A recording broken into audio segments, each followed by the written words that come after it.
following is a production of DallasCowboys.com and the Dallas Cowboys Football Club. How about them Cowboys?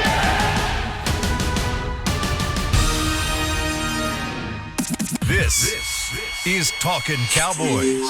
Streaming live from the Dallas Cowboys World Headquarters at the Star in Frisco. First down. Handoff. Elliott plowing to the goal line. Buried. Sacked by Lawrence. Prescott keeps it, and he bangs it in for the touchdown. And now your hosts, Isaiah Stanback, Heckma Harrison, Rob Phillips, and Kyle Yeomans.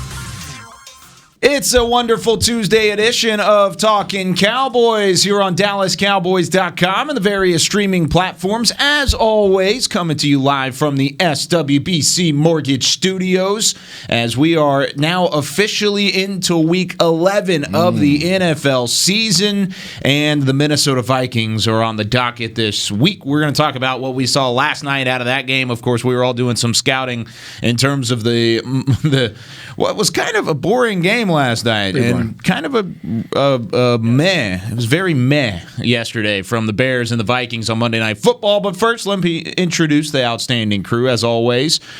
Cowboys insider, Mr. Rob Phillips, our resident Super Bowl champion, Isaiah Stanback, and the great Heckma Harrison joining us as always. I'm Kyle Yeomans, and guys, there are a couple updates to get to for the Cowboys, and then we'll start kind of going into this Vikings matchup as well. Plus, it is Fans on the 50 Tuesday, so send in your fan questions. I don't have a ton of them right now. I know you guys are tired. I know you're off the bye week. It's a little lackadaisical. But no, send in your fan questions because we want to talk about them and we want to answer them and shout you out at the same time. But Rob, a couple updates in terms of the Cowboys yesterday. Andy Dalton seemingly has passed both the COVID and concussion protocols and should be ready to go. Plus, Mike McCarthy expecting Cheeto to be back this week. Yeah, finally with Cheeto, right? Now I'll couch that and said, look, a couple weeks ago it sounded like he was going to play against the Eagles, I think, and he didn't, and he stayed on IR, and they activated him last week. Really is almost a procedural move because he was right up against that 3-week practice window on IR to keep practicing. So, but it does sound like he'll be back in the lineup, and that's big with Trayvon out. And Andy Dalton, I mean, if he's cleared to practice, then obviously he's been cleared by the league to be on the field and do that. So that's great news. Mike McCarthy said they'll take that throughout the week and see. So Garrett Gilbert stay ready. But that's a great sign for your offense because I just said this on the fan. It's funny how we've been talking about the defense all year long, struggling, and they put back-to-back solid games together.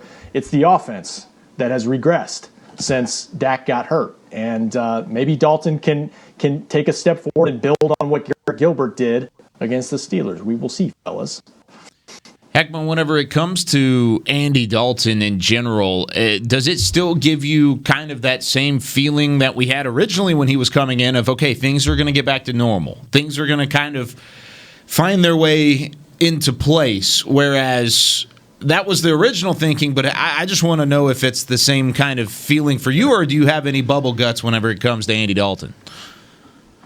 Well, I'd be lying. I'd be lying to you too early in the morning, man, if I told you that I felt comfortable right now with either of these guys. But it's I think with his experience, we've talked about this at length, and his experience giving us a leg up as far as him ability to read defenses and get the ball out of his hand quickly.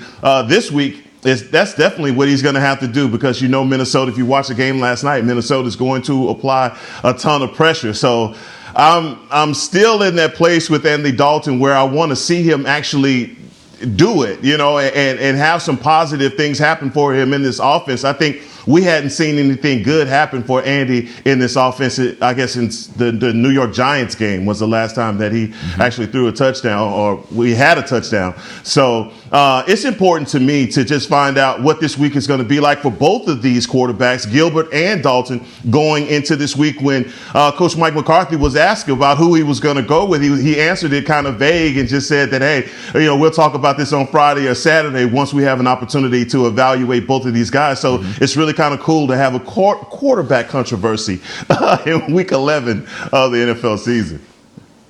Well, I remember they said if Andy Dalton's healthy, he's your man.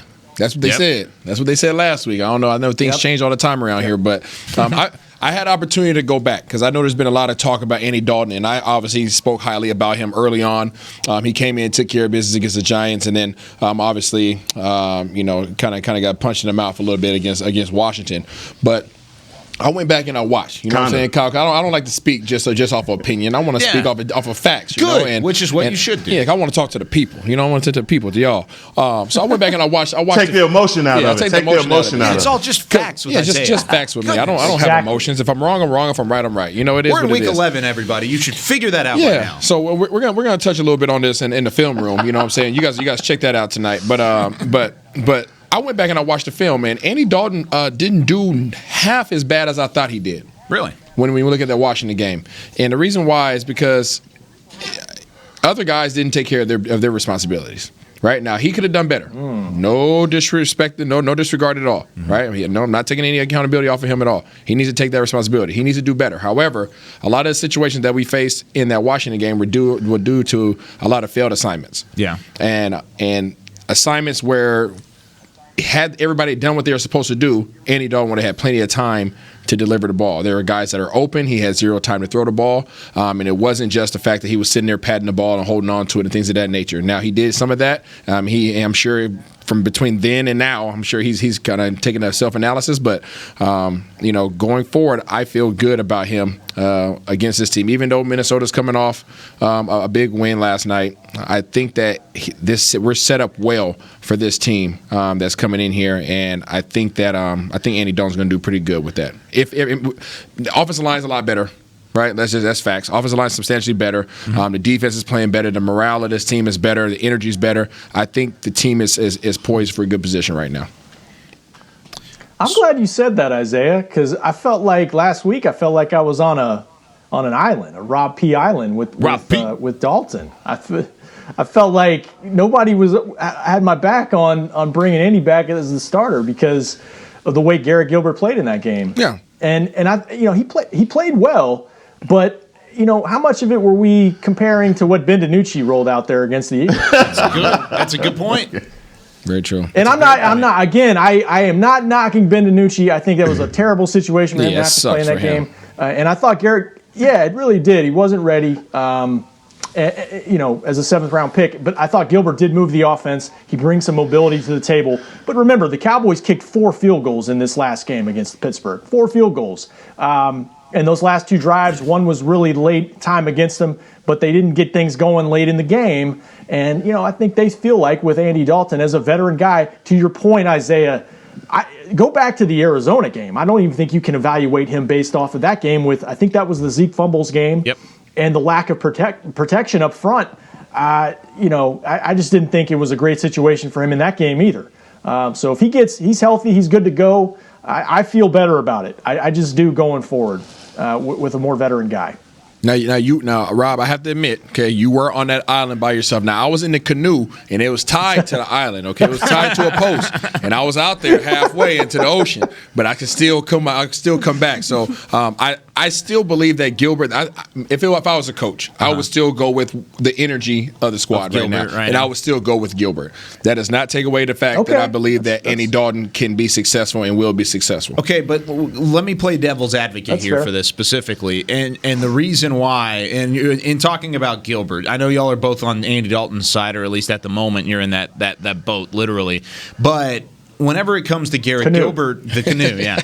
Whenever it comes to Garrett Gilbert, is what we saw on last Sunday, I guess, against Pittsburgh, is that the ceiling? Is that the most we're going to get out of Garrett Gilbert? There's a very good chance it is. There's a very good chance that is the ceiling for Garrett Gilbert.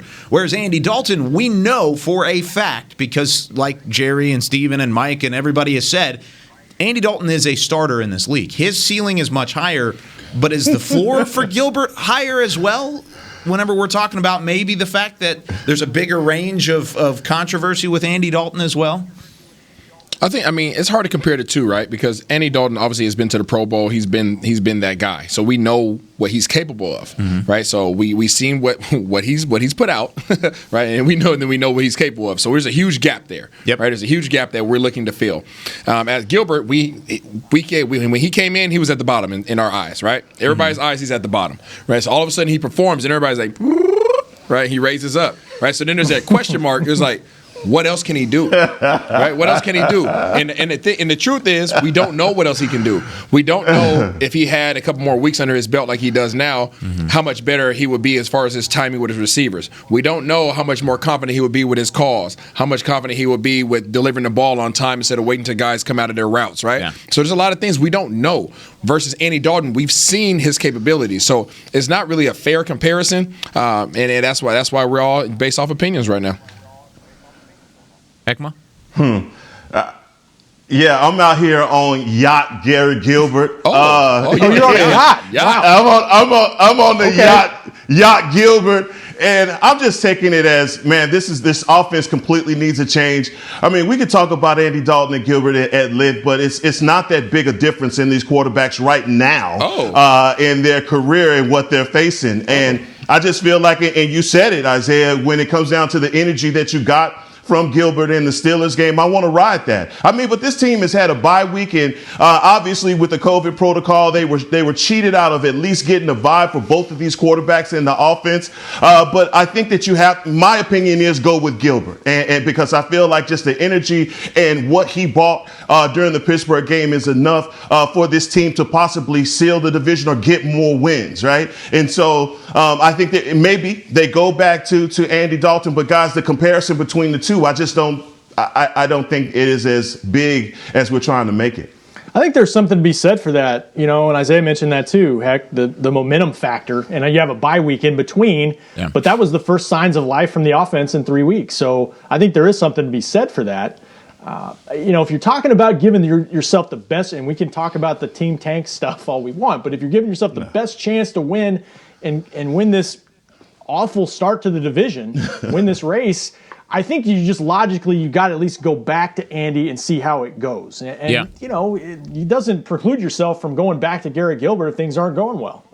But yeah, I think that's probably what they're going to do, provided he has a good week of practice and is ready to go. And based off of what we heard this morning and based off of what we've heard the last couple weeks and everything whenever it comes to the Jones family and the coaching staff, they're not playing it on Team Tank. We're not sitting here looking at a top 5 pick, at least right. I mean, I know right now we are, but there's a ton of people that want that to happen. But the coaching staff and this organization just isn't wired that way. They're never going to be wired that way. Yeah, and we're about to see a little bit of at least a turnaround. I mean, Jerry even said it this morning. He wants to turn it around. He wants to find a way to win games down the stretch. And whenever you look at the next 5 games for Philly, there's a chance that they go into Week 15 with 3 or 4 wins total anyways. And can we just say this, Kyle? Anybody right now who's saying that this team should just tank and play for draft picks, can we just put them in a little bubble, right? And say that let's put them in a bubble. It's a real big bubble. And say that if this team turns things around, it's a Twitter bubble. If this team turns things around and goes to the playoffs and has a miraculous run, that they cannot get back on the bandwagon.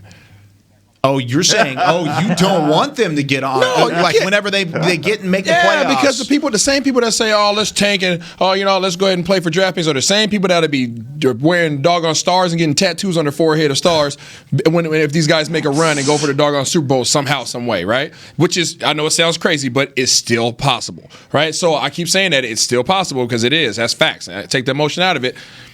You can't play both sides. You guys can't. People can't sit up here and say. And I know it's already been said. You can't sit up here and say that you want a competitive team, a competitive organization who goes out there and goes walls to the wall, and then expect guys to go out there and tank. That's BS. That's BS. So if you guys are out there, I'm talking to everybody out there. If you guys are talking about anybody who has tweeted, said, text, any of that stuff, said that you want this team to tank and play for draft picks, y'all just go ahead and take all the stars out your closet right now and put them in the attic. And you guys got to wait until next year, okay? Because now it might go either way. It might go your way, and they might end up playing for draft picks, right? You never know. However, do not try to get back on the bandwagon if these dudes start balling. It's a question mark, but don't do it. Revoke your fan card? Yeah, you got to pull your fan card. Revoke your fan card to next year's camp? If you check all your messages, just type in draft. If you said draft over the last 3 weeks, just put it. Would be out. Yeah, just put it in a doggone closet. Take all your clothes. Yeah, I was just about to say. Kyle is. I'd be down. I'd be out. Okay. You would be out. Yeah. Can I just ask what tanking means? Please define that. Yeah. Based on what we've seen this year, because they're already playing younger guys out of necessity, out of but need. also in part because out of need, and also, there were a couple spots on defense where they said, we're not getting production, so we're going to go to some younger guys, and it's actually paid off. They're minus 13 in the turnover ratio. That is by far the worst in the NFL. They have, because of the way they've played this year, they have given themselves zero margin for error. So tell me what tanking means exactly. Because Rob, they're playing their hardest and they're still not winning. So I just don't get it. I don't get it. Hey, Rob, and the way that this season is going, they can go out there and play their hearts out all the way through, and it still might be a bad season. So you're going to end up with a top 5 pick anyway, based off of the fact that you are playing with your 5th string quarterback and your offensive line is decimated, your defense is historically bad. So whether you want to tank or not, and I think the mentality with tanking has something to do with giving up, and there's not a team in the NFL that's about that. Well, maybe there are 2 or 3 right now. Yeah, maybe. that are trying to get that pick. Not this one, Not this one. Not if the coaches want to keep their jobs and everything involved there, because nobody ever wants to lose for real. I mean, the only reason you end up tanking is if you aren't very good. And I like we've talked about previously, this is a team, this is an organization that feels like if things kind of roll the right way, it happen, man. You can have a good team, and you can run it back in 2021 and have a good team. And there's so many different aspects that go into quote unquote tanking that it makes it tough, and it's a decision making process. But I like how Rob said that it's even you can play as much as as hard as you want. It doesn't mean things are going to go the right way for you, but you want to find a way to try and get into the tournament. And right now we're still in the tournament, at least at the moment. Everything's still in front of you. And Isaiah, I wanted to ask this just based off of what you were saying a moment ago, but from a player standpoint, you never want to tank. There's never been an opportunity. There's no such thing. Ever want to do that, right? No, there's no such thing. You get ran out the locker room. If you're out there loafing and not giving 100% effort, you're getting ran out the locker room. You guys got to understand, when you guys, that's why Rob P asked a great question. What is the definition of tanking? Because as a competitor, as a player, every time I step on the field, every time that eye in the sky, right, that we talk about doesn't lie, that is your resume.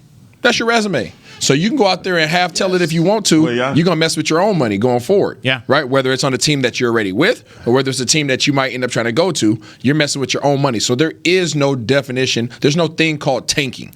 Now, I don't know what the front office talks about, right? The front office might be positioning themselves and start planning for stuff, but players, no such thing. Yeah.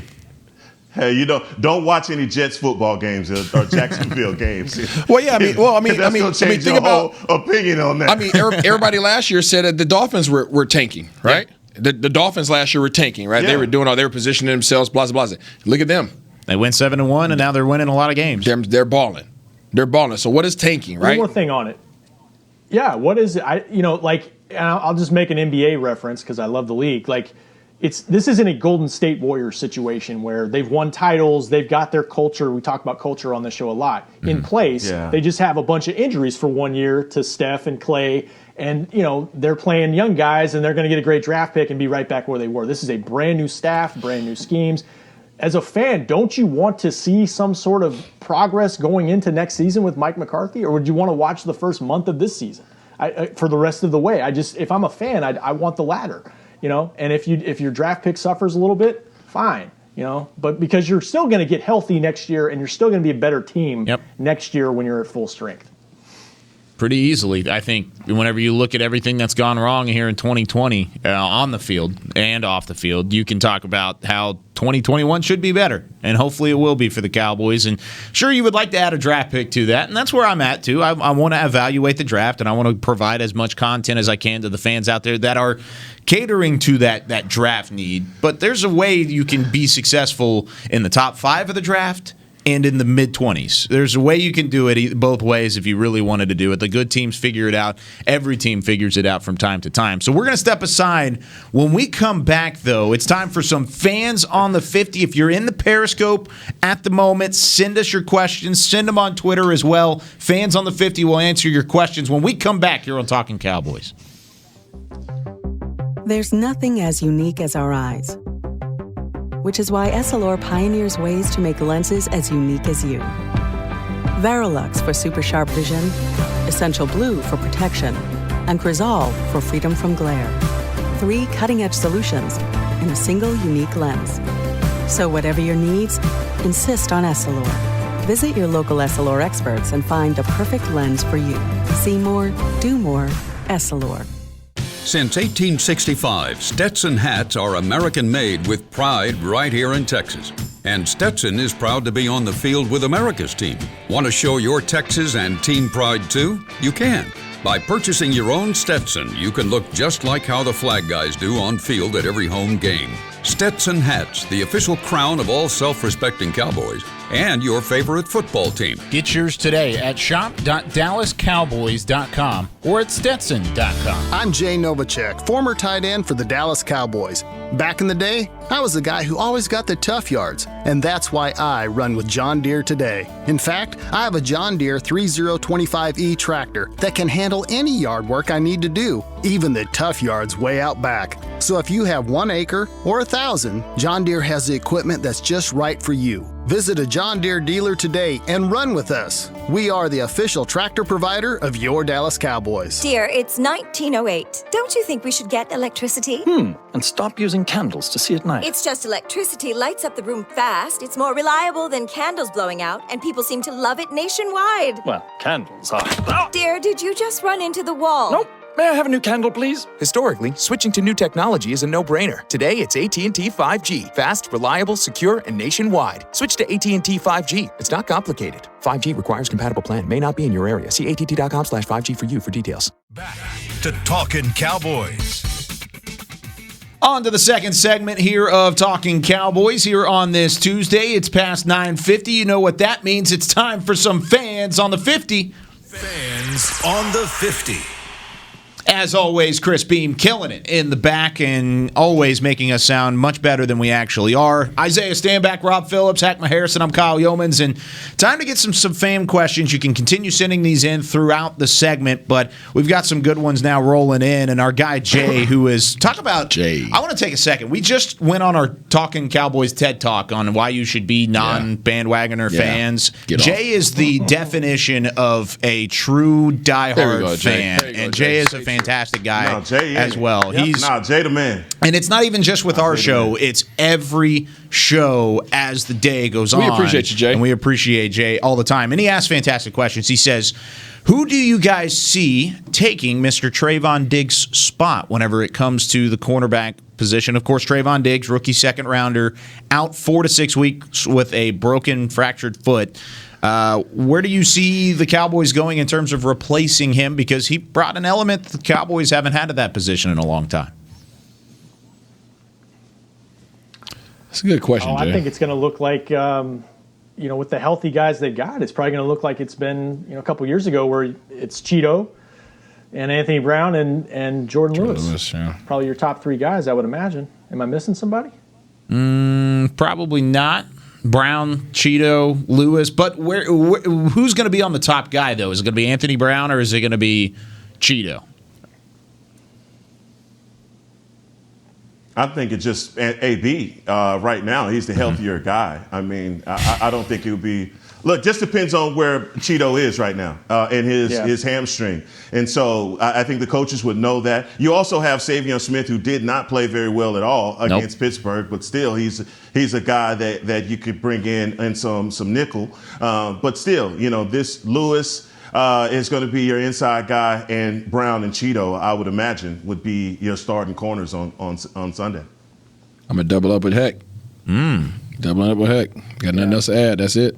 And if they play sides, you're just kind of matching up with who's on your side. But that you brought up Savion Smith. Heck, if they're going to play Savion Smith, who they like, but you drafted Reggie Robinson, and I know they're not going to do this probably because they moved Reggie to safety. But if you're hurting at corner, I want to see Reggie Robinson. I heard so many good things about him coming out of the draft, and actually talking to his position coach at Tulsa, and I was excited to see him compete and. I haven't even seen him on special teams, which he also excelled at in college. Now, there's 7 games left, but I would like to see him on the field at some point. Rob P. Hey, Reggie Robinson is to me as Bradley and I is to Kyle over here. Where we need to take a moment every week and ask for playing time. I have been waiting to see Reggie Robinson. I don't know why, but something about Reggie, I'm looking forward to seeing him play. Well, with this being said, our guy Pash is already jumping the gun, and he asked us the question on Twitter a while ago, why won't they free Reggie Robinson? And then he used the hashtag free Reggie Robinson. So free Reggie is now something we need to get trending on Twitter, and we get some T-shirts made. That sounds great, but it's easy to forget about him because he hasn't been on the field and he hasn't been active. I ain't forgot about him. I've been waiting. No, I agree. No, I don't think any of us have forgotten about him. But whenever you haven't seen 41 on the field, you want him to make a debut. Whether it's at corner or whether it's at safety, right now it doesn't matter to me. I just want to see him play and see something because we saw flashes, Rob, even in training camp where he looked good and played decently even as a rookie in that spot too, but we just haven't gotten a chance to see him. Yeah, I mean, the fact that he's moved to safety, I understand maybe they think he's not ready to help. Although you've watched them play like 6 different guys at safety this year. The thing that gets me is special teams because I think he had 3 or 4 block kicks in college. Yep. He played every special teams unit at Tulsa. I just think he could help you potentially there at some point on the coverage units, and we're not there yet. So I don't know. That one's surprising to me. And Mike McCarthy's been asked about it, and he's basically said, "I want to see him get to special teams first. That's the goal." But we're not there yet. It's crazy to me. Heckma? No, Isaiah. I mean, I thought Isaiah was going to break out the free Reggie Robinson T-shirt. Yeah, man.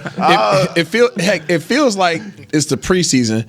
And they're like holding a practice squad player, the guy they want to bring back. They don't want to show him. That's what it feels like. But he's collected 11 checks now. And good for him. Stack him up. He's healthy. But God dog, man, I want to see the boy. I want to see him play. And it's not like I can't imagine that everybody else who's played before him is that much better than him. I just can't foresee that. Savion Smith. Yeah, I just can't foresee that. Not Wilson, but Thompson back there. My opinion has been of Reggie Robinson just coming out of the division that he came to Tulsa. I don't know what that division is that he played. American Athletic. That a lot of those guys, American Athletic, like kids like that probably need your rookie OTAs and 2-a-days to get acclimated with the NFL. I think with the coaching staff and all of the evaluating that they do daily, if Reggie Robinson was ready to go, he would have been on the field. Don't do that, Heck. Don't do that, Heck. Don't do that, Heck. No, I'm just saying. I mean, I'm there. I mean, I just feel like the evaluation has happened. No, he's moved positions. He's safety now, and I'm with Rob when I say that his best chance of getting on the field is probably going to be special teams, and he hadn't even got there on that. So he's a guy that is active every week and collecting checks, but at the end of the day, there has to be something to his game that is giving this coaching staff pause. Heck. Yeah, come on, Isaiah. Do I need to get out the ref shirt? No, you don't need the ref shirt because I'm about to end this right now. I'm about to end this right now. Okay. I typically would go with that answer, Heck. The fact that you said that the coaches and the scouts and everybody else have evaluated him, and he just must not be ready. All I'm gonna say is Gucci Danucci. Obviously, we're not that doggone good at evaluating who's ready and who's not ready. So doggone it, put Reggie out there. Gucci Danucci. That's all you had. That's all you had. That's all I need. That's all I need. That's it. That's all I need. You had Uncle Rico. That's it. No. You didn't have nothing else. What are you talking about? They didn't really have. Yeah, they didn't have a choice, did they? They have a choice. It'd be a different thing if there was somebody else out there, dog. I would have warmed this thing up. They could have called your boy. I would have put the headphones down and I would have came out there. Okay. No. Lord, no. I would have loved to see it. I would have. No, you I would have paid to see that. Well, they would have paid to see it too, because that's the only way I would have got out there. We would have. That's fair. That is very fair. That's a good point. And would have had to be a hefty check at that point as well. We would have had to get Chris Beam to take our little road setup and take the roadcaster, and we would have to sit out on the practice field and be like, Mike, listen. That's our guy. We know there's no practice availability for media, but this is different. I would have loved for them to see me. I would have drove the cart to pick you up off the field, dog.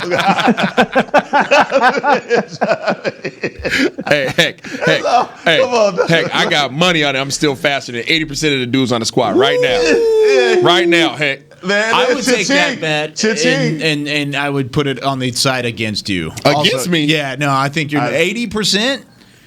80%? How slow you think I am? I'm just saying. I mean, do I need to bring out 80%? Do I need to bring out some film? Film is different than now. Hey, y'all know I own a gym, right? I do. You know.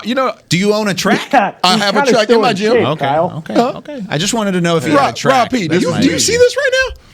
Are you seeing this right now? I'm hearing it. I'm not going to race you, so there's that. I feel like the next time we take this out to the Tostitos, out there in front of the, I feel like we have to race on the doggone front lawn there. I'll race you. It'll be terrible, but I think it'll be funny. CBZ, you hear that in the back? Listen up. Next time we're out there in the front yard, it's going down. Basement.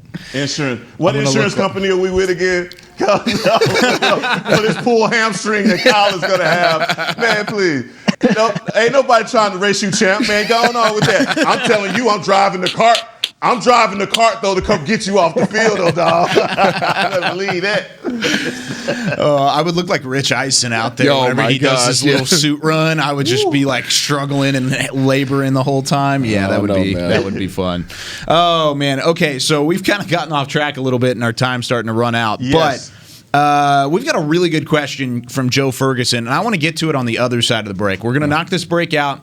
We'll continue fans on the 50 since we started talking about racing Isaiah. But whenever we come back, we will hit this Joe Ferguson question and continue on with some more fans on the 50 when we return here on Talkin Cowboys. We're back with a tasty treat that's sweeping airwaves and taste buds. It's new Dr. Pepper and Cream Soda. Let's take a listen. Dr. Pepper and Cream Soda's here. A new combo that's music to my ears, okay. Let's play. Cream Soda and Dr. Pepper time. Pour it in a glass of ice. Music to my ears and mouth. New Dr. Pepper and Cream Soda. A delicious duet. There's nothing as unique as our eyes, which is why Essilor pioneers ways to make lenses as unique as you. Verilux for super sharp vision, Essential Blue for protection, and Crizal for freedom from glare. 3 cutting-edge solutions in a single unique lens. So whatever your needs, insist on Essilor. Visit your local Essilor experts and find the perfect lens for you. See more, do more, Essilor.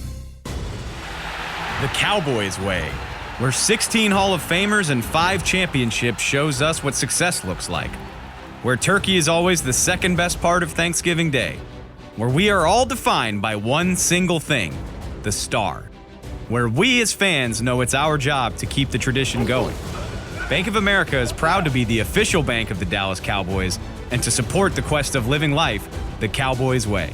Copyright 2020, Bank of America Corporation. Dear, it's 1908. Don't you think we should get electricity? And stop using candles to see at night. It's just electricity lights up the room fast. It's more reliable than candles blowing out, and people seem to love it nationwide. Well, candles are... Dear, did you just run into the wall? Nope. May I have a new candle, please? Historically, switching to new technology is a no-brainer. Today, it's AT&T 5G. Fast, reliable, secure, and nationwide. Switch to AT&T 5G. It's not complicated. 5G requires compatible plan. May not be in your area. See att.com/5G for you for details. Back to Talkin Cowboys. Back here for Talkin Cowboys, final segment here on this Tuesday, continuing on with some fans on the 50 and some race talk back and forth in the break as we're Isaiah's like pumped up. We pulling back the curtain again. We do a film room right after this, and we go into we go and do the film room right after this, and Isaiah and I are talking about maybe going out to the Tostitos Fiesta Plaza and maybe running really quickly just for fun. Y'all want to meet me out there? Let's go. Yeah, okay. We'll see. Isaiah's pumped about it. But got some fans on the 50 questions we want to get to here before we run out of time here on this edition of Talkin Cowboys. And Joe Ferguson brings up the question. It's a very simple one.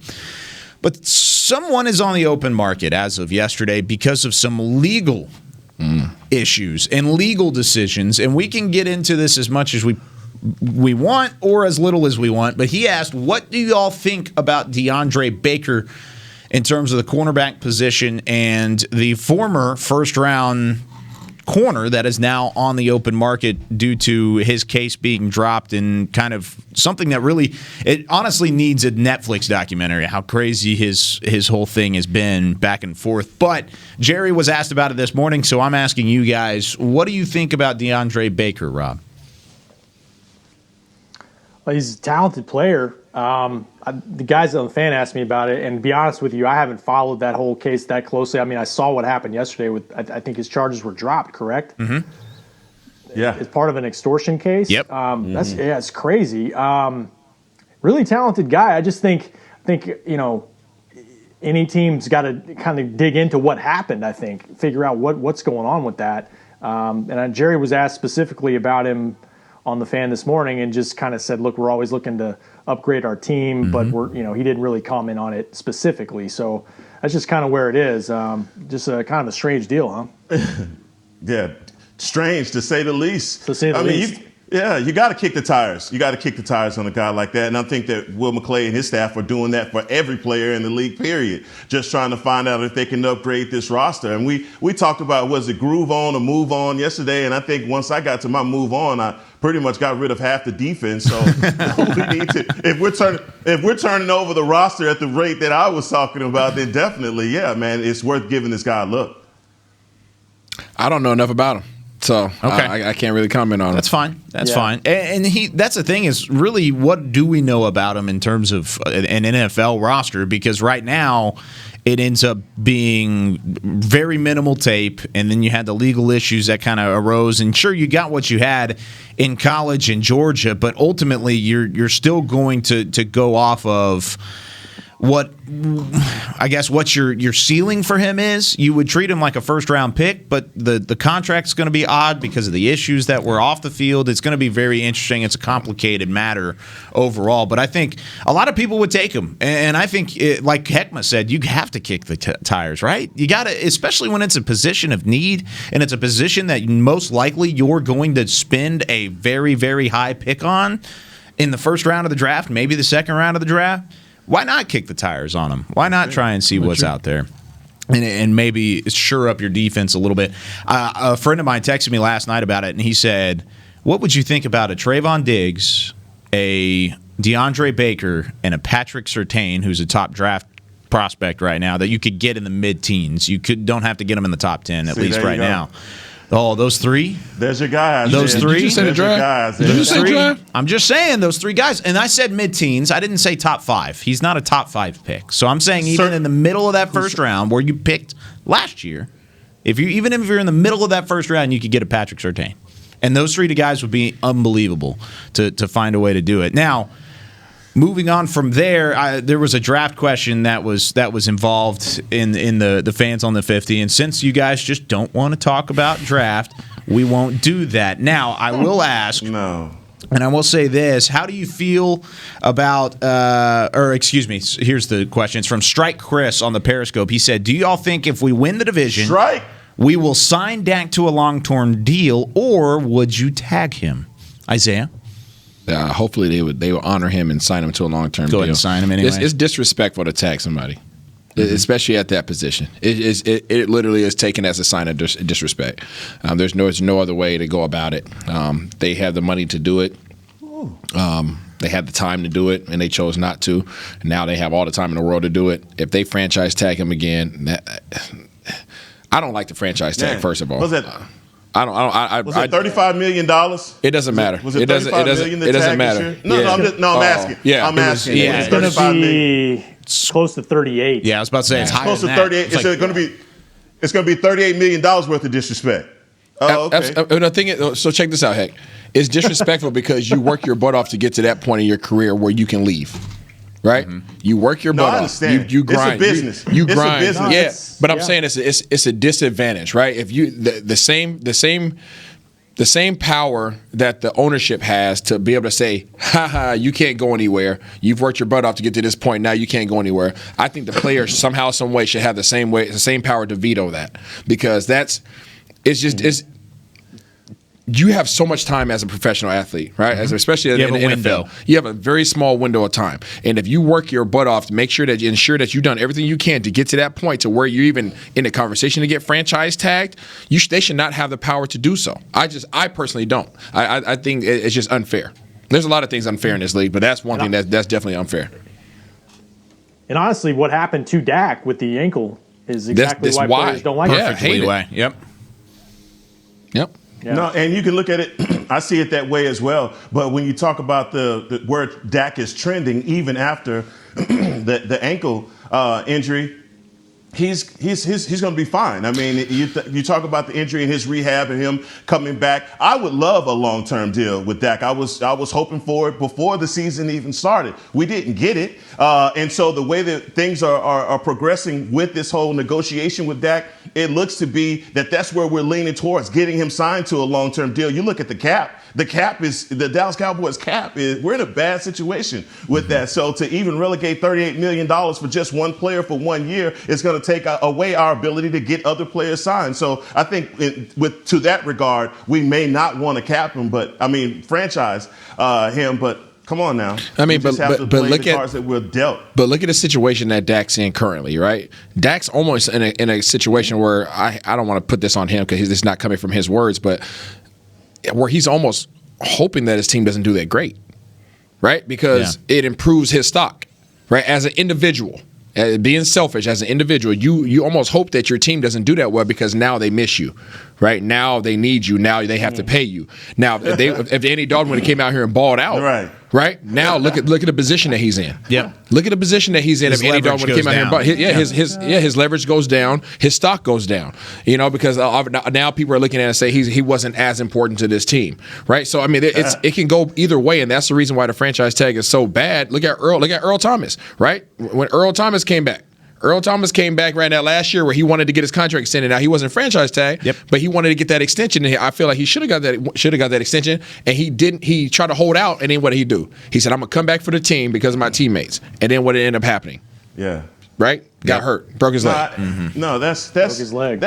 No, I get it. I understand exactly what you're saying. I'm just talking about as far as Dak and where he is right now, and by the time he gets to the end of his career, he's going to be a very wealthy man. And so look, right now, the way that the things have gone this year, I think hindsight is always 20/20, and you can say, oh, my God, we should have got a long-term deal going. And whether the narrative is he's making more money not playing because of how bad the offense looks, that's a whole nother thing as well. We didn't look that good when he was playing, and so we needed to get better, obviously, but there's so many variables to that, right? And we're going to talk about that all off season, but still, man, I think Dak is going to be handsomely taken care of for the rest of his career, as long as he's healthy, obviously. Well, and if you tag Dak and you don't get a long-term deal done prior to that July 15th deadline, then you're basically, that might be it. That's it. I mean, you got 1 year with him, and then he's going to test the open market, and he's going to get his money.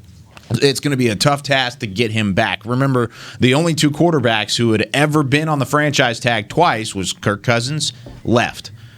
Drew Brees left back the year after they were on their second franchise tag. So you talk about the fact of the matter is someone will pay this quarterback. Absolutely. Somebody will pay a premium for Dak Prescott. So if you tag him again, you're ultimately saying, all right, test the market. We'll see what you get out there, and we'll find our way on our own. And I don't think that's what's going to happen. I think they're going to get a deal done. Wow. I think they very well might tag him just to keep that window going. If they have to tag him by March, that's possible, just to keep talking. But yeah, I'm with you, Kyle. I just think, maybe I'm being naive, and there's a lot of skeptics out there that don't think the Cowboys are really going to push to sign him. They've put offers on the table. It just hasn't gotten done. I think what's happened with the ankle and him being out, I think it's like Isaiah said, man. I think it's more than just what he brings when the ball is snapped. I think clearly his leadership is missed. There's a lot of intangibles with Dak Prescott. Great point. We're seeing that, and that's why I think it's going to get done. I really believe it's going to get done after the season. But Chris Beam did some math for us on our webcam a minute ago. I guess was that the total money he would make, Chris, on the tag over 2 years? Yeah, it was like close to $70 million to Hex point. Yeah, that's great. But, Disrespect me. Yeah, I know. But think about the long-term security though. Yeah. With a long-term deal, it's well beyond that. I'm just joking, guys. It's all good. Now, I would take that disrespect too. Yeah, that'd be fantastic. I'd be cool with just 170. Slap me with $100 bills. I'll take it. Now, okay, that's one way to end the show. But whenever we're talking about, I want to go off of what Rob just said, and I think that's funny because whenever we started this group, whenever we first got on this show last offseason, we were talking about the Dak saga. Prior to that, we were talking about the Dak saga. Well, just when we thought another wrench couldn't be thrown into it, the injury got thrown into it. And you have another wrench that's into this whole deal, and it just adds complexity to the whole thing, and it's something that you're going to have to deal with. But other than that, I think that's going to do it for us on Talking Cowboys. I'm trying to get past the $100 bill thing, man. Slap me in the face with dollar bills. I'm trying to get past the $100 bills. I don't even want that visual. Actually, I don't either. Try to get that out of my head. I don't want it either. All right, that's going to do it for us. For Chris Beam in the back, for Heckma Harrison, for Rob Phillips, was that an uppercut? Isaiah Stanback. It was an uppercut, and that's knocking us out here on Talking Cowboys. I'm Kyle Yeomans. We'll see you tomorrow, 9:30 here on Talking Cowboys. Oh gosh. This has been a production of DallasCowboys.com and the Dallas Cowboys Football Club. How about them Cowboys? Yeah!